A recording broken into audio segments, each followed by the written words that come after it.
माँ Gayatri recording studio. हो होठ में लाली कानों में बहाली, होठ में लाली कानों में बहाली, सुन के छौरी झुमका बहाली हमरा कौन दिखाऊ रे। ऐसे आओ रे बिस बजाओ रे शीशे सटा के कोनी डिस डोलाओ रे। ऐसे आओ रे बिस बजाओ रे शीशे सटा के कोनी डिस डोलाओ रे। होठ में लाली कानों में बहाली, सुन के छौरी झुमका बहाली हमरा कौन दिखाऊ रे। ऐसे आओ रे बिस बजाओ रे शीशे सटा के कोनी डिस डोलाओ रे। ऐसे आओ रे बिस बजाओ रे शीशे सटा के कोनी डिस डोलाओ रे। ऐसे आओ रे बिस बजाओ रे शीशे सटा के कोनी डिस डोलाओ रे। डीजे गोविंद बिहार, डीजे गोविंद बिहार सटा के कोनी डिस डोलाओ रे।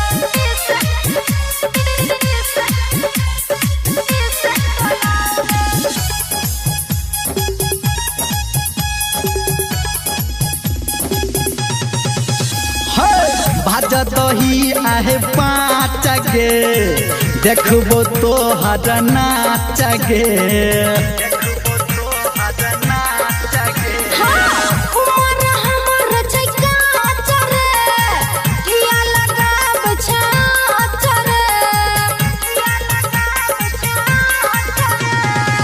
देवोगे नमरी देखा दे टंगरी, देवोगे नमरी देखा दे टंगरी लोहंगा कोने उठाऊ रे।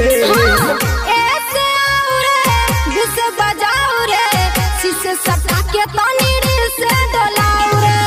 ऐसे आओ रे बिस बजाओ रे शीशे सटा के तनी डिस डोलाओ रे।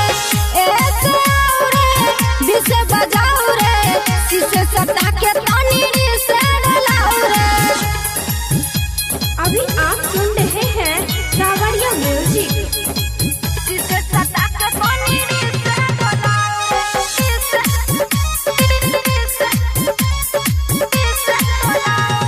DJ Govind Bihar, DJ Govind Bihar.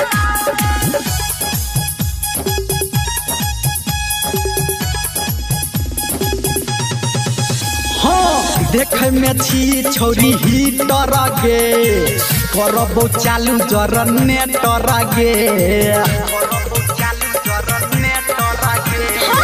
देख ले हमारा थिएटर रे गाना लगा के कोनो बेटर रे।